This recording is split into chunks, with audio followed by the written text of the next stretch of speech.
So ನಾನು half cup ಅಷ್ಟು ಖಾರ ಪುಡಿ ಹಾಕೊಳ್ತಿದ್ದೀನಿ ಖಾರಕ್ಕೆ ಅಂಡ್ ರುಚಿಗೆ ತಕ್ಕಷ್ಟು ಉಪ್ಪು. ನೆಕ್ಸ್ಟ್ ನಾವು ಒಗ್ಗರಣೆಗೆ ಏನೇನು ಬೇಕು ಅದನ್ನು ರೆಡಿ ಮಾಡ್ಕೊಳ್ಳಿ. ಸೊ ಎಸ್, ರಾಗಿ ಮಿಕ್ಸ್ಚರ್ ರೆಡಿ ಆಗಿದೆ. ಸೊ ಬನ್ನಿ ನಮ್ಮ ಅಕ್ಕಂಗೆ ಕೊಡೋಣ ಹೇಗಿದೆ ಟೇಸ್ಟ್ ಅಂತ ಹೇಳ್ತಾರೆ. ಥ್ಯಾಂಕ್ ಯು ಸೋ ಮಚ್ ನನ್ನ ಬೈಕೆ ತೀರ್ಸಿದ್ಕೆ. ಟೇಸ್ಟ್ ಫೈನಲಿ ಮಾಡ್ಕೊಟ್ಟಲ್ಲ 3 hours ಆದ್ಮೇಲೆ.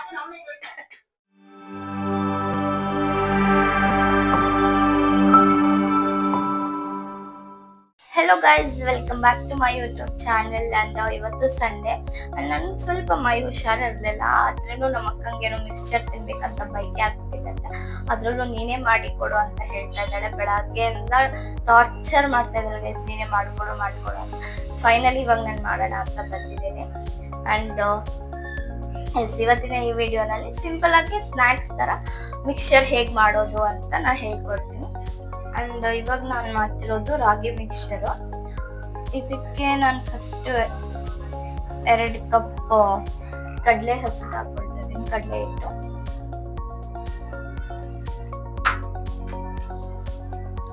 ಅಂಡ್ ಇದೆಲ್ಲ ನಮ್ಮ ಮಮ್ಮಿದು ಇಂಗ್ರೀಡಿಯೆಂಟ್ಸ್ ಗೈಸ್. ನಮ್ಮಮ್ಮ ತುಂಬಾ ಚೆನ್ನಾಗಿ ಮಾಡ್ತಾರೆ. ನಾನು ಇದು ಫಸ್ಟ್ ಟೈಮ್ ಮಾಡ್ತಿರೋದು ಆಕ್ಚುಲಿ.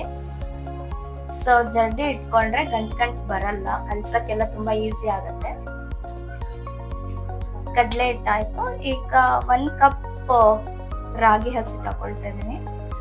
ಅಂಡ್ ನೀವು ಕೂಡ ಸೇಮ್ ಕ್ವಾಂಟಿಟಿನೇ ಮಾಡ್ಕೊಳ್ಳಿ, ಸೊ ಹದ ಚೆನ್ನಾಗಿ ಬರುತ್ತೆ. ಹಾಗೆ ಹೇಳ್ದಂಗೆ ಬೇಯಿಸಿದ್ದು ನಮ್ಮಮ್ಮನ ರೆಸಿಪಿ. ಅಂಡ್ ಆಯ್ತು. ನೆಕ್ಸ್ಟ್ 1 ಕಪ್ ಅಕ್ಕಿ ಹಸಿಟ್ಟು ಹಾಕೊಳ್ತಾ ಇದ್ದೀನಿ.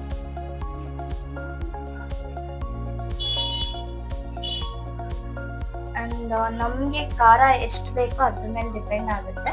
ನಿಮಗೆ ಖಾರ ಜಾಸ್ತಿ ಬೇಕಂದ್ರೆ ನೀವು ಜಾಸ್ತಿ ಹಾಕೊಳ್ಳಿ. ನಾನು ಸ್ವಲ್ಪ ಮೀಡಿಯಂ ಅಲ್ಲಿ ಹಾಕೊಳ್ತಾ ಇದ್ದೀನಿ.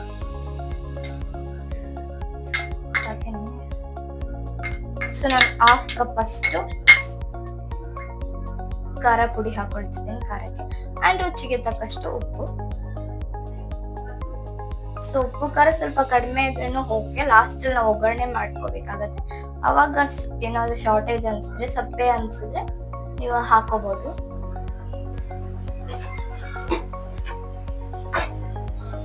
ಇದಕ್ಕೆ ಸ್ವಲ್ಪ ನೀರು, ಬಿಸಿ ನೀರೇ ಅಂತ ಏನಿಲ್ಲ, ನಾನು ತಣ್ಣೀರೇ ಯೂಸ್ ಮಾಡ್ಕೊಳ್ತಾ ಇದ್ದೀನಿ.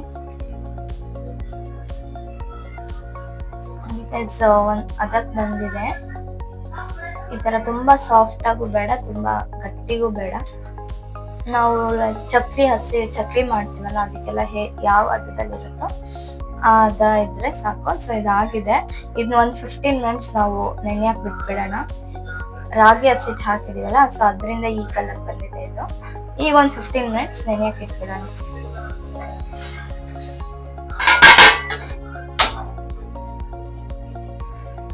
ಸೊ ಇವಾಗ ನಾವು ಎಣ್ಣೆ ಕಾಯಕ್ಕೆ ಇಟ್ಬಿಡೋಣ.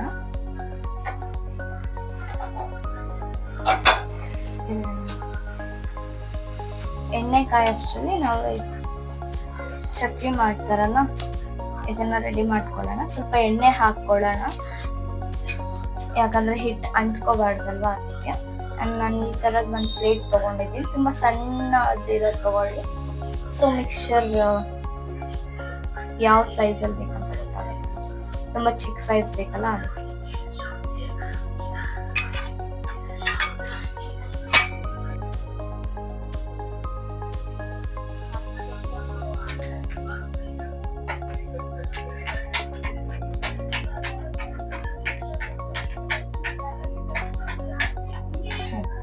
ಇದಾಗಿದೆ. ಇದನ್ನ ನಾವು ಡೈರೆಕ್ಟ್ ನಾನು ಅದ್ರೊಳಗಡೆನೆ ಹಾಕ್ಬಿಡ್ತೀನಿ. ಸೊ ಇಲ್ಲಿ ಹಾಕೊಂಡು ಅಲ್ಲಿ ಎತ್ತಾಕೋದು ಅದೆಲ್ಲ ಸ್ವಲ್ಪ ರಿಸ್ಕಿ ಅನ್ಸ್ತು ನನಗೆ.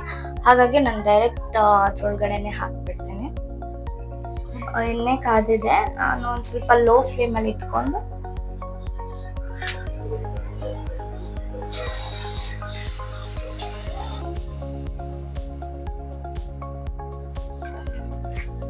ಆಗಿದೆ. ರಾಗಿ ಹಸಿಟ್ಟು ಹಾಕಿರೋದ್ರಿಂದ ಕಪ್ಪಗಾಗಿರುತ್ತೆ, ಅದು ಬೆಂದಿರೋದಷ್ಟು ನೀಟಾಗಿ ಗೊತ್ತಾಗಲ್ಲ. ಟೇಸ್ಟ್ ಮಾಡಿದ್ರೆ ಅಷ್ಟೇ ಗೊತ್ತಾಗುತ್ತೆ. ಸಾಕು, ಇದು ಬೆಂದಿದೆ.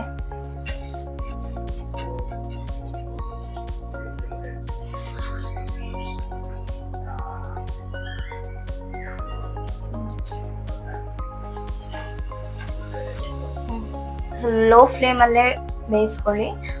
ಅದರಿಂದ ಜಾಸ್ತಿ ಸಿಹಿಯಲ್ಲ, ಅನ್ಸಿದ್ರೆ ಗೊತ್ತಾಗೋದು ಇಲ್ಲ, ಅದೇ ಒಂದು ಪ್ರಾಬ್ಲಮ್ ಇದರಲ್ಲಿ. ಸೊ ಲೋ ಫ್ಲೇಮಲ್ಲಿ ಬೇಯಿಸ್ಕೊಳ್ಳಿ. ಸೊ ಇದಾಗಿದೆ. ನೆಕ್ಸ್ಟ್ ನಾವು ಒಗ್ಗರಣೆಗೆ ಏನೇನು ಬೇಕು ಅದನ್ನ ರೆಡಿ ಮಾಡ್ಕೊಳ್ಳೋಣ. ಒಗ್ಗರಣೆಗೆ ನಾನು ಬೆಳ್ಳುಳ್ಳಿ ಚಚ್ಚಿ ಹಾಕೊಂಡಿದ್ದೀನಿ, ಮತ್ತೆ ಸ್ವಲ್ಪ ಕರ್ಬೇವಿನ ಸೊಪ್ಪು. ಈಗ ನಾವೆಲ್ಲ ಮಿಕ್ಸ್ ಮಾಡ್ಕೊಳ್ಳೋಣ.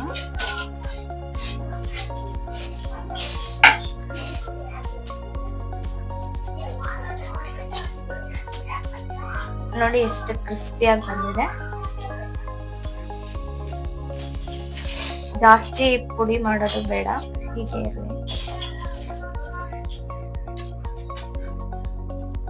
ನೆಕ್ಸ್ಟ್ ಒಗ್ಗರಣೆಗೆ ನಾನಿಲ್ಲಿ ಆಗ್ಲೇ ಕರ್ದಿಟ್ಕೊಂಡಿರೋಂಥ ಕರ್ಬೇವಿನ ಸೊಪ್ಪು,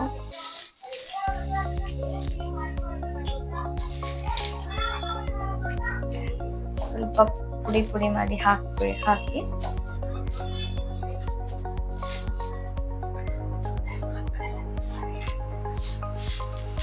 ಸೊ ಅದು ಯಾರಿಗೂ ಅಷ್ಟು ಸಿಗಲ್ಲ, ಅದಕ್ಕೆ.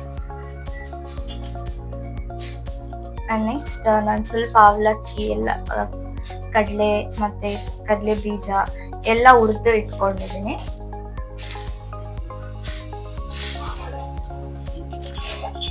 ಸೊ ನೀಟಾಗಿ ಮಿಕ್ಸ್ ಮಾಡ್ಕೊಳ್ಳಿ.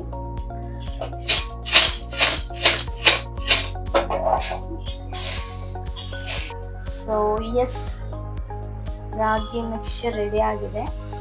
ಚೆನ್ನಾಗಿ ಬಂದಿದೆ ಅಂತ ಅನ್ಕೊತೀನಿ. ಅಂಡ್ ಇದಕ್ಕೆ ನೀವು ಬೇಕಿದ್ರೆ ಸ್ವಲ್ಪ ಉಪ್ಪೇನಾದ್ರೂ ಕಡಿಮೆ ಆಗಿದ್ರೆ ಉಪ್ಪು ಖಾರ ನೀವು ಎಕ್ಸ್ಟ್ರಾ ಆ್ಯಡ್ ಮಾಡ್ಕೋಬೋದು. ಇಲ್ಲ ನನಗೆ ಕರೆಕ್ಟಾಗಿ ಅನಿಸ್ತು, ಸೊ ನಾನೇನು ಎಕ್ಸ್ಟ್ರಾ ಆ್ಯಡ್ ಮಾಡಕ್ ಹೋಗಿಲ್ಲ. ಸೊ ಬನ್ನಿ ನಮ್ಮ ಅಕ್ಕಂಗೆ ಕೊಡೋಣ ಹೇಗಿದೆ ಟೇಸ್ಟ್ ಅಂತ ಹೇಳ್ತಾರೆ. ಈಗ ನಾವು ಟೇಸ್ಟ್ ಮಾಡ್ತೀರಾ?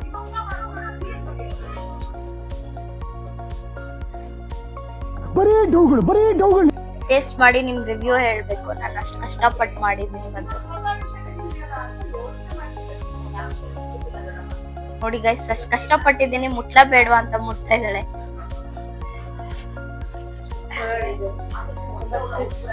ಕ್ರಿಸ್ಪಿ ಆಗಿ ಚೆನ್ನಾಗಿ ಬಂದಿದೆ, ಸಕ್ಕತ್ತಾಗಿದೆ. ಥ್ಯಾಂಕ್ ಯು ಸೋ ಮಚ್ ನನ್ನ ಬೈಕೆ ತೀರ್ಸಿದ್ಕೆ. ಟೇಸ್ಟ್ ಫೈನಲಿ ಮಾಡ್ಕೊಟ್ಟಲ್ಲ 3 hours ಆದ್ಮೇಲೆ. ಟೇಸ್ಟ್ ಮಾತ್ರ ಸಕ್ಕತ್ತಾಗಿ ಬಂದಿದೆ, ಆಸಮ್ ಆಗಿದೆ. ಹ್ಯಾಪಿ? ಎಸ್. ಸೊ ಎಸ್, ಇದಾಗಿತ್ತು ಇವತ್ತಿನ ವಿಡಿಯೋ. ಈ ವಿಡಿಯೋ ನಿಮ್ಗೆ ಇಷ್ಟ ಆಗಿದ್ರೆ ಲೈಕ್ ಮಾಡಿ, ಶೇರ್ ಮಾಡಿ, ಅಂಡ್ ಇನ್ನೂ ಯಾರೆಲ್ಲ ನಮ್ಮ ಚಾನಲ್ಗೆ ಸಬ್ಸ್ಕ್ರೈಬ್ ಮಾಡಿ ದಯವಿಟ್ಟು ಹೋಗಿ ಸಬ್ಸ್ಕ್ರೈಬ್ ಮಾಡಿ. Thank you all.